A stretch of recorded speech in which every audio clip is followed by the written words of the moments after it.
ay maharap din po natin ang usapin ng patungkol sa union na ito po ay nagiging suliranin na rin ng ating mga manggagawa sapagkat nagkakaroon po tayo ng mga homegrown unions na ito po ay nagiging sagabal, nagiging problema, suliranin ng ating mga manggagawa sapagkat ang sinasabi po sa ating konstitusyon dapat sila, mga manggagawa, ang nagtatayo ng union, hindi yung mismong kanilang You Assistant Chief Secretary Vigor Mendoza, may 24.7 million delinquent vehicles na hindi registered or expired ang registration.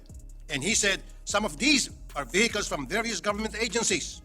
Kung ganun po, hindi na dapat tayo magtaka na may mga government vehicles na walang CTPL na pwede sanang sumagot sa pagpapagamot ng mga nasaktan sa aksidente. Kawawa po mga naagrabyado nila na kadalasan po ay mga mahirap nating kababayan. The LTO should hold the government official liable for not registering a government vehicle including the head of the department in charge with such registration. Pambihira naman ng gobyerno pa mismo ang pasaway sa mga patakaran na pinatutupad natin.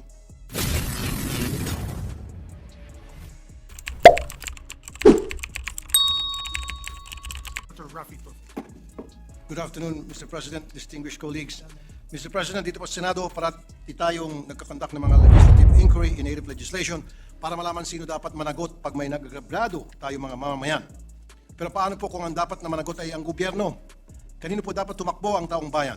What I'm talking about, Mr. President, halos linggo-linggo may lumalapit po sa aking programa na nagreklamo tungkol sa aksidente ng sanhi ay isang government vehicle na nagdulot ng pagkasira ng kanilang sasakyan, pagkasira ng kanilang property, pagka-ospital, dahil sa physical injuries na natamo at pagkamatay ng kanilang mahal sa buhay. Kung mamarapatin po ninyo, ang ating pong papanoorin ang video na ito. Idol, humihingi po siya ng tulong tungkol sa pagkakabangga sa kanya ng ambulansya ng munisipyo ng Sapian, Capiz noon pong June 19, pasado 2:50 po ng hapon, dyan po sa May Rojas City, Capiz. Yung pong multi-cab ay pag-aari po ng barangay. Tama, sir? Opo, sir.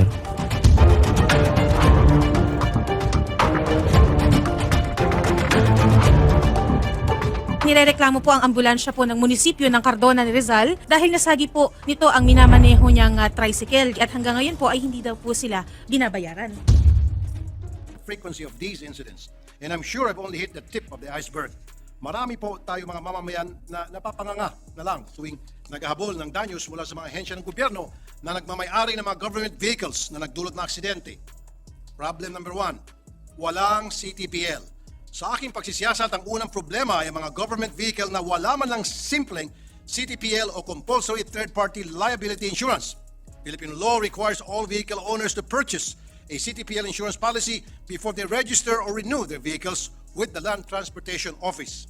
A CTPL insurance provides compensation to the third party in case of an injury or death caused by an accident. Bakit po nakakalusot ang mga government vehicles na walang CTPL? Mr. President, according to LTO Assistant Chief Secretary Vigor Mendoza, may 24.7 million delinquent vehicles na hindi registered or expired ang registration. And he said some of these are vehicles from various government agencies. Kung ganun po, hindi na dapat tayo magtaka na may mga government vehicles na walang CTPL na pwede sanang sumagot sa pagpapagamot ng mga nasaktan sa aksidente. Kawawa po mga naagrabyado nila na kadalasan po ay mga mahirap nating kababayan.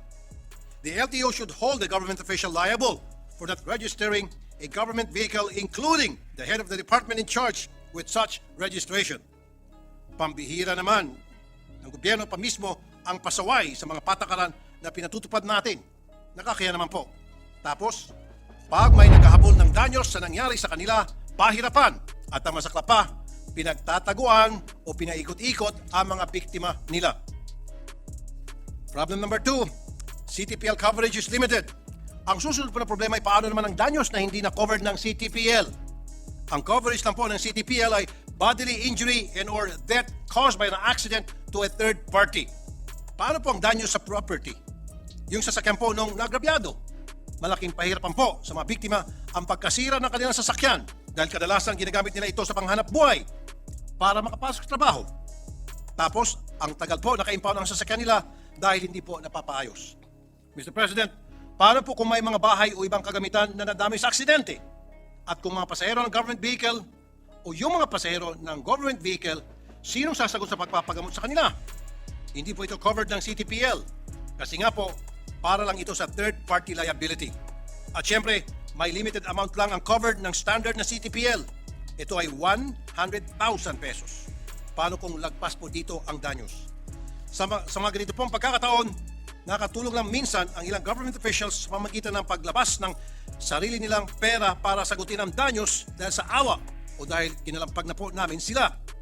Pero kadalasan, hindi na sasagot ng buong gastusin kasi napipilitang pumasok sa compromise agreement ang biktima kaysa naman wala siyang mapala. Lumalabas ng biktima pa po ang nagkakautang. Utang na loob sa pabayang opisyal ng gobyerno na siyang may kasalanan kung tutuusin. And dito po papasok ang pangatlong problema natin. Saan po ba pwede kumuha ng pambayad ang gobyerno para sa mga danyos na dinudulot ng kanilang mga sasakyan na hindi insured? Mr. President, nakalagay po kasi sa ating saligang batas na the state may not be sued without its consent. Sovereign immunity is based on the judicial and practical notion that the state cannot do wrong. The sovereign is exempt. Again, the sovereign is exempt from suit because there can be no legal right as against the authority that makes the law on which the right depends. Hindi po nadidimanda ang gobyerno para sa mga danyos, maliban na lang kung ito ay papayag na madidimanda. Pero sino ba naman ang gobyerno ang papayag na sila'y madimanda? Kaya kung wala pong CTPL o kahit anong insurance, sino po ang habulin ng biktima? Malimit ang hinahabol ang driver ng government vehicle na nakadisgrasya. Pero kadalasan, minimum lang po ang sweldo ng mga pobreng driver na ito, kaya walang financial capacity na sagutin ang malalaking claims for damages. Gaya ng mga driver ng ambulansya o driver ng mga LGU, minimum wage lang po ang sahod ng mga ito. So, dalawa lang po yan. Mamumulubi ang kawawang government driver o iyak na lang ang biktima. Kung ako po ang iyong tatanungin, talagang hindi po tama ito. Suggested solutions, Mr. President, if the matter is already causing injustice and unfairness in dealing with our people, we have to give some form of consent for certain torts claims against the government. When damage is done, we cannot simply hide behind this veil of sovereign immunity. We have to provide a solution.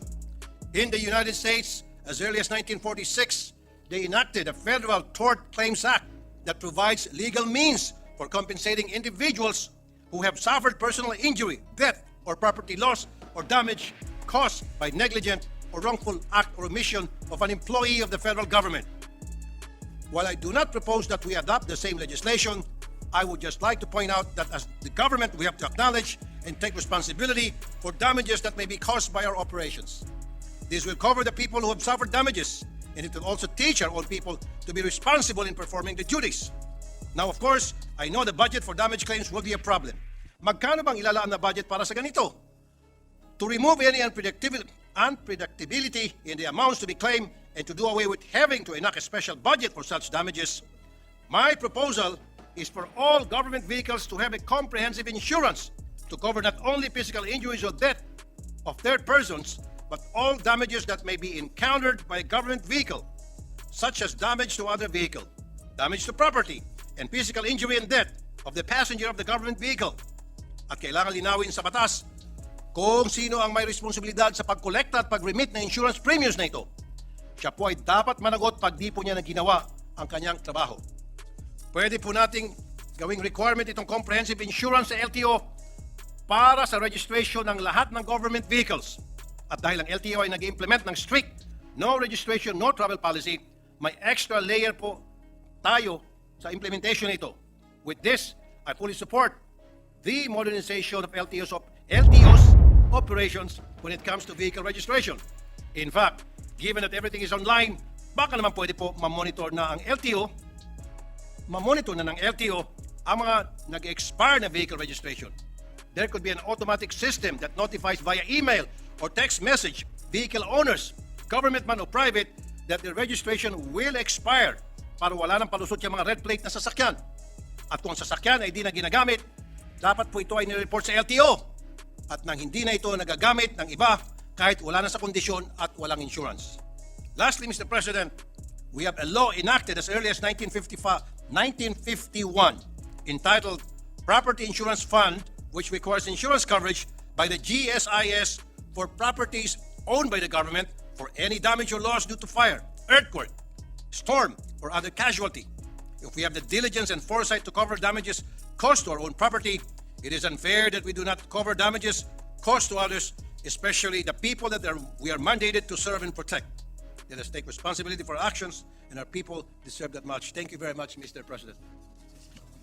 Maraming salamat, Senator Tulfo. In the private sector.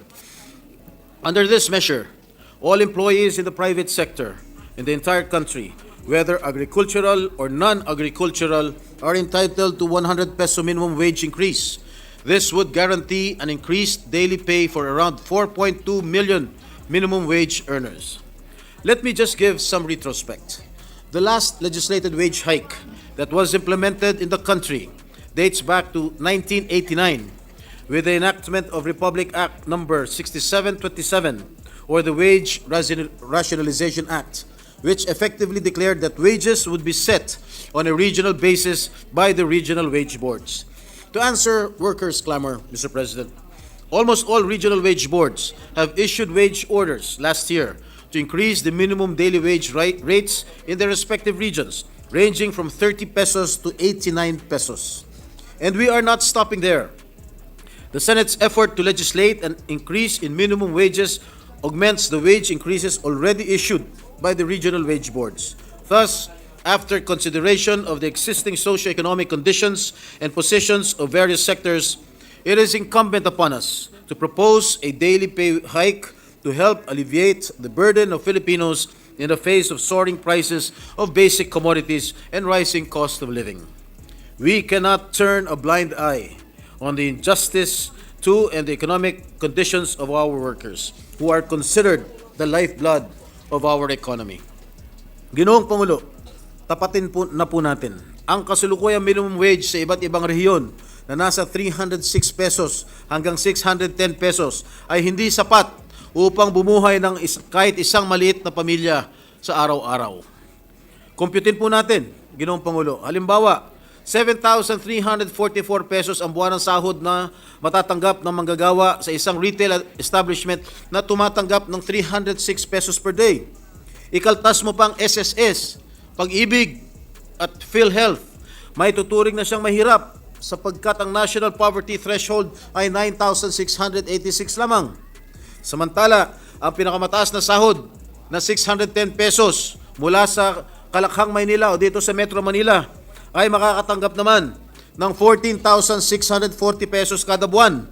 Mas mataas lamang ng kaunti sa near poor threshold na 12,400. While minimum wage in Metro Manila for the non-agricultural sector consistently recorded the highest basic pay in the country at 610 pesos per day, however, the actual daily pay is eroded by inflation.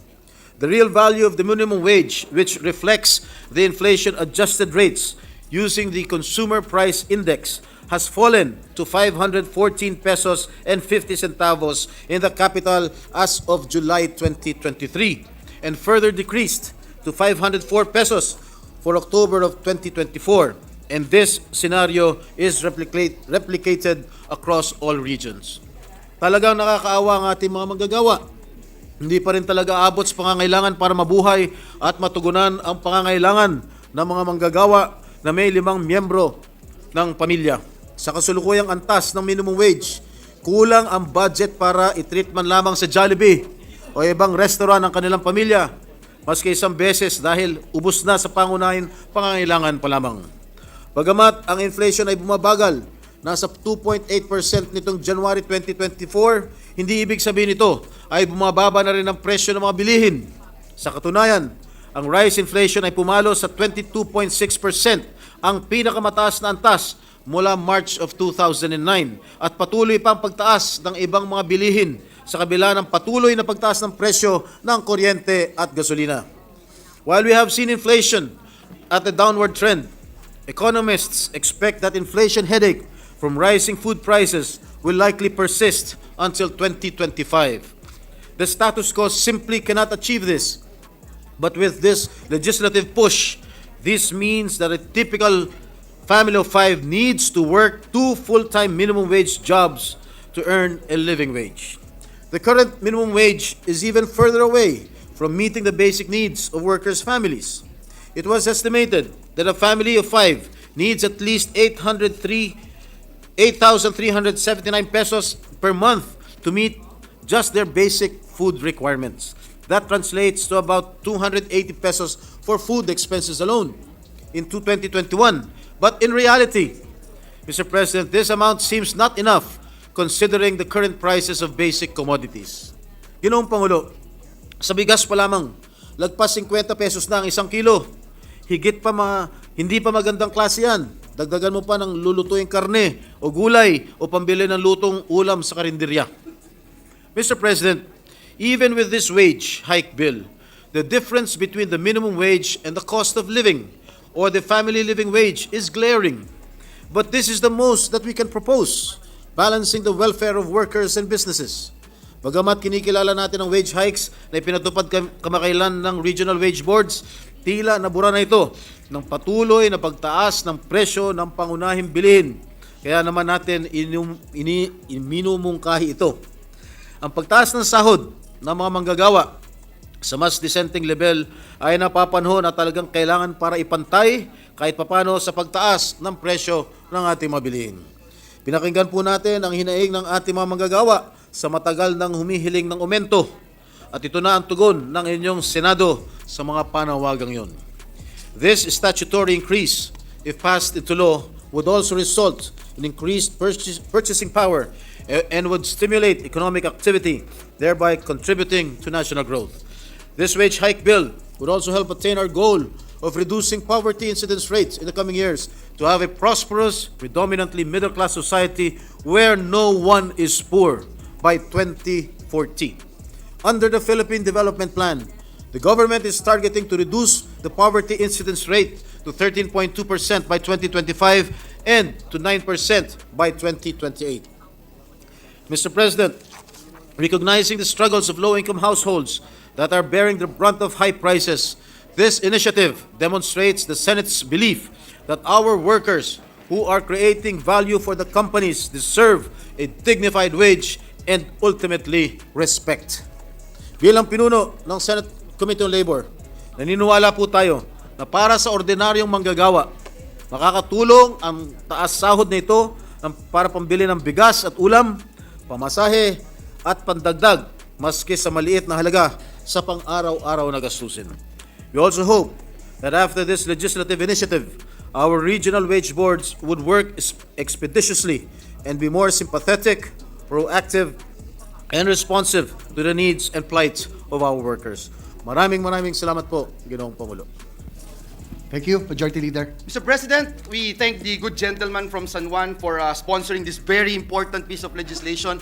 We have been waiting and excited to deliberate this particular measure, especially the Senate President of the Republic of the Philippines. And so I move that he be recognized to co-sponsor the measure. I so move, Mr. President. Our Senate President Juan Miguel Zubiri is recognized to deliver his sponsorship speech. Maraming salamat to our Majority Floor Leader, to our Senate President, the Deputy Majority Floor Leader, Presiding Officer, to all my colleagues, lalong-lalo na sa aking mahal na kapatid ni Senator Jinggoy Estrada, na alam ko napakalaki ng pressure sa kanya ng mga manggagawa, hindi sa manggagawa, pero sa mga may-ari ng mga kumpanya na hindi po to i-take up. But Mr. President, today is a historic day.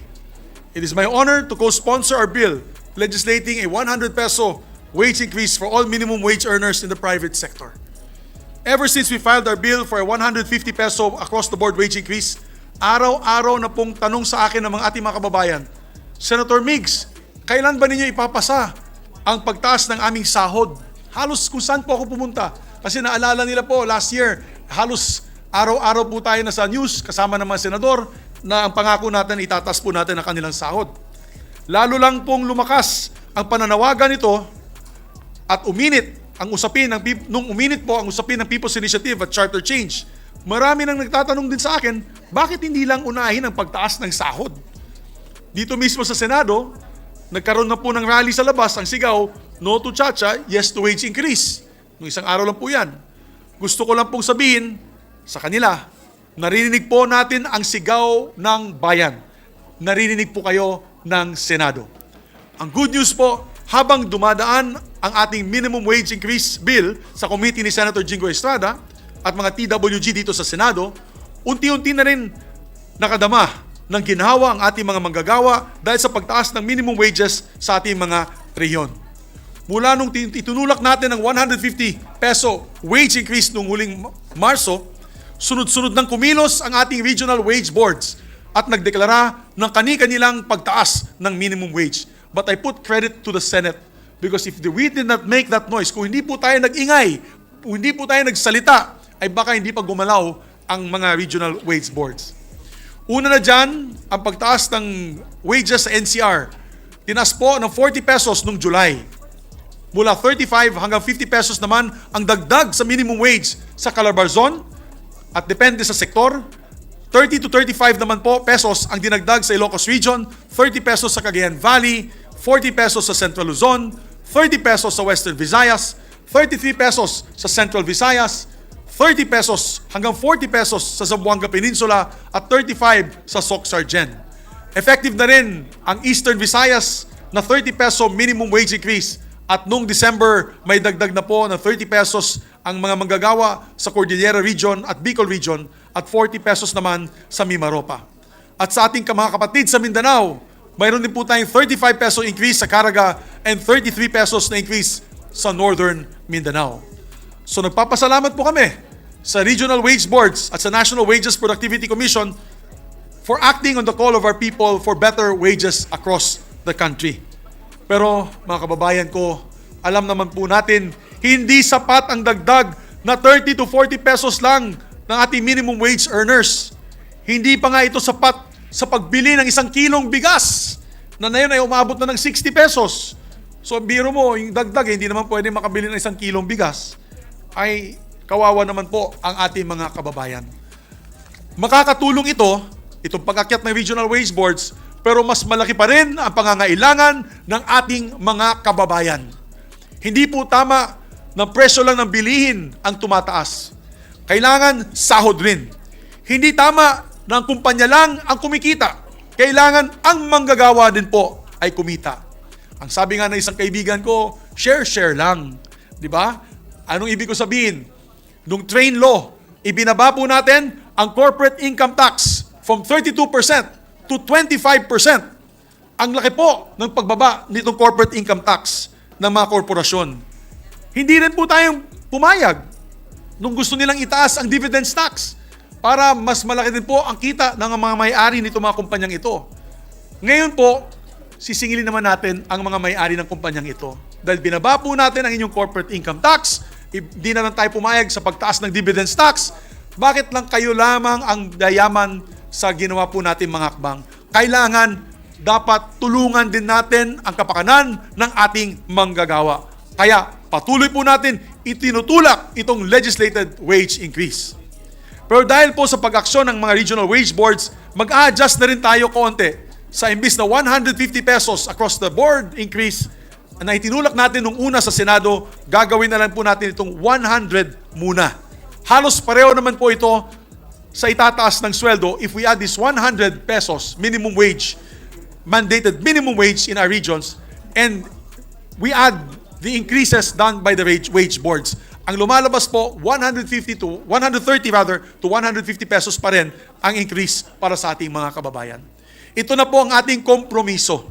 Ang middle ground ika nga na makakatulong sa ating mga manggagawa, nakakayanin pa rin ilang ibigay ng ating mga negosyante. Lalo na sa mga micro, small, at medium enterprises. Dahil ayaw naman natin silang maperwisyo at baka magsira ang mga negosyong na to. Kung itulak pa rin kasi natin ang 150 peso wage increase on top of the regional wage increases, ay aalma na talaga ang business sector. At baka mawala ng pag-asang may pasa itong panukala dito sa ating Kongreso. Pero umaapila rin tayo sa ating mga negosyante na gawin nating mas competitive ang pagsahod natin dito sa ASEAN. Marami kasi nagsasabi sa akin noon, Mr. Speaker, Mr. President rather. Ang sabi po nila, bakit ako na gano'n? Mr. President, ang sabi po nila sa atin ay, we are one of the highest wages. 10 years po ago, sabi nila, we are one of the highest wages in the region. A quick check of the facts, Mr. President, lahat po sila ay nag-adjust na. Tayo na lang ang naiwan. So now, if you look at the region, tayo isa sa mga pinakamababa in terms of wages sa ating mga kababayan. And look at our regions, our neighbors in our region. Minimum wage in Jakarta, Indonesia is already 727 pesos. That is compared to our NCR rate of only 610 pesos. This is why we are continuing to push for minimum wage increase despite pushback from some sectors. Doon sa ibang bansa, pwede bang ma-expand ng konti yan? Yung Malaysia ay 758 pesos a day ang Malaysia. Jakarta is 724 pesos a day. Yung Singapore is already minimum wage monthly. 30 plus thousand pesos yata, Mr. President, ang sa Singapore. At ang Vietnam, ang balita sa akin ng ambassador sa Vietnam, magkakaroon din sila ng wage increase. Dahil sa dami na pong foreign direct investment na pumasok doon, pati sila, umaalma na ang kanilang mga manggagawa.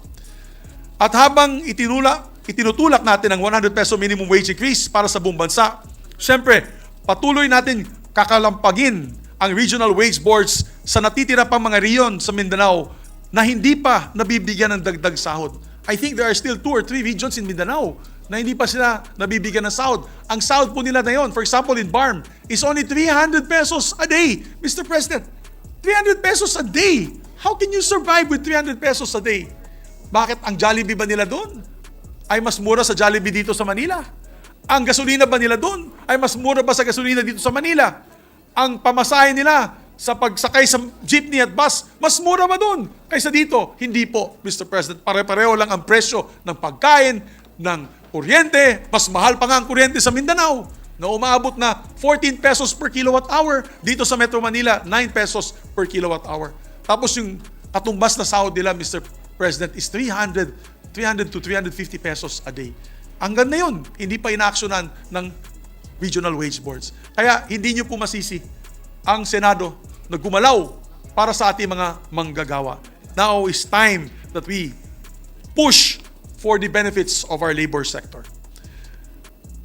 With this bill, we hope to take the vital step in recognizing the worth of our workers. Ang mga manggagawa po ang pundasyon ng ating lipunan at karapatan nila na kumita ng disenteng sahod para magkaroon ng disenteng buhay ang ating mga manggagawa. So I enjoin our colleagues to support us in the passage of this bill. Let us make this a statement of the Senate, an action of the Senate for our people. Aksyonan natin ang tunay na panawagan ng bayan. Mabuhay po ang Republika ng Pilipinas, mabuhay po ang ating mga manggagawa. Maraming salamat po. Thank you, our Senate President Juan Miguel Zubiri, Majority Leader. Thank you, Mr. President. Mr. President, I'm happy and proud of this institution, especially that we heard our Senate President's very passionate co-sponsorship speech, Mr. President. I'd like to just give my short co-sponsorship speech, if I may, Mr. President. Yes, the Majority Leader is Thank you, recognized. Mr. President. I will just ask Mr. President that the whole speech of this representation be inserted into the records, but I just cannot help but acknowledge and thank our Senate President Mig Zubiri, the principal author also of this very important piece of legislation, Senator Jinggoy Estrada, the chairperson of the Committee on Labor, sa kanya pong pagtalakay sa panukalang nagtataas ng sweldo ng ating mga masisipag at magigiting na manggagawa. Alam niyo po, Ginoong Pangulo, lagi kong ini-example yung pinakapayak na produkto na kinakain ng ating mga kababayan sa 4 na sulok ng Pilipinas. Yung po yung noodles, Mr. President. Natempt akong sabihin yung Lucky Me. Yun ho yung pinaka-basic, pero pare-pareho po yung presyo kahit saan kang lupalop ng Pilipinas, pero hindi pare-pareho ang sweldo. Ang nakakalungkot, kawawa ho talaga yung mga kababayan nating naiiwan, lalo na hindi natin sinasabi na hindi epektibo ang regional wage boards. But kung titingnan po talaga natin, malayong malayo doon sa living wage. Kaya po isang karangalan na maging co-sponsor ng Senate Bill number 2534 sa ilalim po ng Committee Report number 190 na nagbibigay dagdag na 100 pesos daily minimum wage. Alam nyo, Ginoong Pangulo, ayon po sa pinakahuling poverty statistics ng Philippine Statistics Authority, yung monthly poverty threshold po ng isang pamilya na may 5 miyembro ay 13,797 pesos kada buwan. Ito po ay para matustusan ang kanilang mga pangangailangan para po sa pagkain, anumang mag-a-arise na pangangailangan nila at iba pa. Mas mataas po ito ng 14.2% sa naitalang 12,082 pesos monthly poverty threshold sa taong 2021, Ginoong Pangulo. Kaya naman po, yung panukalang dagdagan ng 100 piso ang minimum wage ay maghahatid ng ginhawa kahit papaano. Kahit nga po, hindi pa sapat. Pero kahit papaano, pwede na, makakatulong na rin sa ating mga kababayang Pilipino. Muli, Ginoong Pangulo, isa po itong positibong hakbang upang makamit natin ang pangako ng ating minamahal na konstitusyon na magkaroon ng living wage ang bawat pamilyang Pilipino. Maraming salamat po, Ginoong Pangulo. At this juncture, I move that we recognize our Senate President Pro Temp to co-sponsor the measure. Maraming salamat to our Majority Floor Leader ng puso niya ay para sa manggagawa, former Chairperson of the Committee of Labor. Our Senate President Pro Tempore, Senator Lauren Legarda is recognized. Thank you, Mr. President, and I commend you for bringing this into immediate attention. And of course, the chairman of the Committee on Labor, Senator Jinggoy Estrada. Thank you to the Majority Leader as well for concurring with the leadership of the Senate. It is my privilege and honor to co-sponsor Senate Bill 2534, an act providing for a 100 pesos daily minimum wage increase for employees and workers in the private sector. It is very clear that inflation has hurt the labor sector and most families do not find the means to make ends meet. It is high time we increase the minimum wage across the board in the private sector to alleviate the financial strain on our families. By ensuring that families earn a fair wage, we can address concerns about basic necessities, and this will enable families to enjoy more fulfilling and stable lives. And this, I believe, is a matter of economic justice and basic human dignity. While the cost of living continues to rise, our laborers find it difficult to keep up with it. And this leads to individuals not being able to provide food on their table, a basic need, not being able to study, even if basic education is free, even if higher education is free in state institutions, and also not being able to afford healthcare, even if we already have PhilHealth, or not being able to live in their own homes. And by increasing the minimum wage, there is a chance to hopefully lift individuals out of abject poverty. There is a chance for them to be more productive, to pay more taxes, to spend more in our economy, to be able to live a life that they deserve. We cannot ignore the plight of our workers. They are the ones carrying this economy, and we must protect them at all costs. We must not tolerate inequality, injustice, and poverty. And this is why we urgently must pass this measure. Thank you for your leadership, Mr. President. Thank you to the Committee on Labor, and I hope that this is a measure that the Senate as an institution must prioritize and pass before the Holy Week break. Thank you. Thank you very much, Madam. Thank you, Senate President Pro Temp Lauren Legarda. Mr. President, next to co-sponsor the measure is the gentleman from Davao and Batangas, no other than Senator Christopher Bongo. I move that he be recognized. Our distinguished colleague from Davao City and Batangas Province, Senator Christopher Bongo is recognized. Mr. President, as one of the co-authors of this measure, I rise today to co-sponsor and express my full support for to the measure providing 100 pesos daily minimum wage increase for employees and workers in the private sector. Mr. President, kabalikat ng ating tungkulin na magserbisyo sa publiko ay isang isulong ang mandato ng saligang batas na maglaan ng maayos na trabaho, patas na benepisyo at pasweldo at pantay na oportunidad para sa lahat ng Pilipino. Sa nagdaang taon, marami sa mga kababayan natin ang nawalan ng trabaho dahil sa pandemya. Marami sa mga business sectors natin ang nahinto at nagsara, kaya't marami sa kanila ang nawala ng hanap buhay. Dagdag pa rito ang patuloy na pagtaas ng presyo ng mga bilihin sa merkado na nagbibigay pasakit sa bulsa ng mga mahirap nating kababayan. In fact, Mr. President, a survey conducted by the SWS from September to October of last year revealed that around 13.2 million families considered themselves as poor. This is higher than the 12.5 million estimated in June 2023. Totoo po na dahan-dahan nang bumubukas ang ating ekonomiya at marami na rin po ang nakakabalik sa kanilang mga trabaho at hanap buhay. Ngunit hirap pa rin ang mga ordinaryong Pilipinong itawid ang araw-araw na gastusin dahil sa inflation at mababang sweldo. Mr. President, unahin natin ang kapakanan ng mga mahirap. Dapat walang magutom. Dapat maramdaman nila ang pagbangon ng ekonomiya tungo sa mas ligtas at komportableng buhay pagkatapos po ng pandemya. The measure at hand serves as our response to the mandate of the Constitution to alleviate the living conditions of the ordinary Filipinos through policies that provide for a decent and humane standard of living and improved quality of life, particularly of the working class, by ensuring the right of labor to its just share in the fruits of production, to guarantee the workers' right to a living wage, and to promote social justice. Moreover, it is also the policy of social justice to strike a balance between the interests of the employers and workers. This bill is not meant to add burden to our employers, but to strike a balance as what social justice means. Dapat po ay may pantay ding pagkilala sa karapatan at kapakanan ng lahat ng sektor sa lakas sa paggawa. Sa mga mayayaman, kung hindi naman po kayo malulugi, ipamahagi niyo naman po ang inyong kita sa mga mahirap nating kababayan, sa mga isang kahig, isang tuka. Mr. President, ako po ay patuloy na susuporta at titindig para sa kapakanan ng bawat manggagawang Pilipino. Our march towards full and inclusive economic recovery must be felt by everyone, especially our ordinary Filipino workers. Maraming salamat po. Maraming salamat, Senator Christopher Bongo. Mr. President, Senators Revilla and Nancy Binay would just like to insert into the records their co-sponsorship speech. Next to co-sponsor, Mr. President, is the distinguished gentleman from Davao and the province of Bohol, no other than our idol, Senator Ronald Bato de la Rosa. I move that he be recognized. Our brother from Mindanao, Senator Ronald Bato de la Rosa, and from Bohol is recognized. Thank you, Mr. President, Majority Leader. Good afternoon, Mr. President, and distinguished colleagues.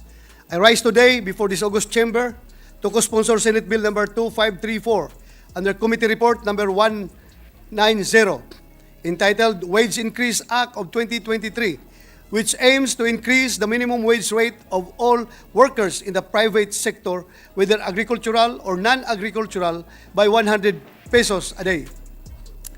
It gives me great honor and pride to take part in furthering this noble cause of directly aiding our countrymen's life through a legislated wage increase. This undertaking will somehow ease the financial burden of several of our people who continue to make ends meet. Hopefully, may this measure also give even a little amount of comfort to some. We very well know that even before the pandemic, workers in the private sector have struggled in their everyday lives to put food on their plate. Inflation is a reality that needs to be addressed by the government with urgency. I am very fortunate to belong to an institution that has always been sensitive to the plight of the ordinary Filipino. The Senate, through this legislation, has committed itself to not only decrease the suffering of our people, but also end it. Magkano po ba ang dignidad ng isang Pilipinong manggagawa? Ito po ay kailanman hindi masusukat ng anumang halaga ng salapi. Buong-buo po ang aking pagsuporta sa dagdag ng 100 piso sa sahod ng ating mga manggagawa. Ngunit wala rin naman po sigurong masama kung gusto pa natin itong dagdagan pa. Bagamat maituturing po na pampaampat ng pagdurugo o pananandaliang lunas ang ating panukala na ito, nawa po ay kahit papaano ay makapagbigay ito ng kahit kaunting kaluwagan at espasyo para makahinga ang ating mga kababayan. To reiterate, there is no monetary amount that can ever measure the dignity of the Filipino worker. However, Mr. President, I hope the workers will consider this legislative measure as a first tranche of efforts that the Senate will do to requite the unmeasurable contribution of minimum wage workers to our economy. Malayo-layo pa po ang ating lalakbayin bilang isang bansa para makamit ang ating minimithing pag-unlad at ganap na pagwawagi laban sa kahirapan. Pero ituring po natin ang panukalang ito na isa sa marami pa nating mga hakbang patungo sa pagbibigay ng kaginhawaan sa buhay ng ating mga manggagawa. Ika nga po ng mga kabataan ngayon, malayo pa, pero malayo na. Pasasaan pa't makakarating din. Thank you, Mr. President. Maraming salamat, Senator Bato de la Rosa. Mr. President, next to co-sponsor the measure is the distinguished gentleman from Camarines Norte and Nueva Ecija, no other than our idol, Senator Robin Hood Padilla. I move that he be recognized, Mr. President. Our dear brother, adopted son of Mindanao and from Nueva Ecija and Camarines Norte, Senator Robin Hood Padilla is recognized. Maraming salamat po, Ginoong Pangulo at sa ating pinunong mayorya. Bismillah. Gusto ko lamang pong magbigay ng isang matipunong saludo sa amin pong mga kasamang senador na nagbigay po ng panukalang ito. Unang-una na po, syempre, kay Senator Jingo Estrada at sa ating pong Warrior Senate President, Senator Mig Subiri, at sa lahat po ng mga author ng panukala na ito. Nais ko lamang din pong ipahatid ang aking intensyon na maging kapwa may akda at kapwa sponsor ng Senate Bill number 2534 sa ilalim ng Committee Report number 190. Ang paghahain po ng panukalang ito sa plenaryo ay patotoo na mayroong mga tengang nakikinig at pusong nakakaunawa sa pinagdadaanan ng mga mamamayang Pilipino. At bilang gusto ko lamang pong isunod, mahal na Ginoong Pangulo, na sana po ay maharap din po natin ang usapin ng patungkol sa union, na ito po ay nagiging suliranin na rin ng ating mga manggagawa sapagkat nagkakaroon po tayo ng mga homegrown unions na ito po ay nagiging sagabal, nagiging problema, suliranin ng ating mga manggagawa sapagkat ang sinasabi po sa ating konstitusyon dapat sila, mga manggagawa, ang nagtatayo ng union, hindi yung mismong kanilang pinagtatrabahuan. Yun lamang po, maraming salamat po, mabuhay po kayo at muli po akong sumasaludo. Isa pong karangalan sa inyong lingkod na maging bahagi ng panukalang batas na ito. Maraming salamat po, Ginoong Pangulo. Maraming salamat din, Ginoong Senator Bato Padilla. Mr. President, Senator Bato de la Rosa is... Hanggang dito lang tayo mga tol. Maraming salamat sa panonood at patuloy na suporta. God bless you sa inyo lahat at hanggang sa muli. Paalam.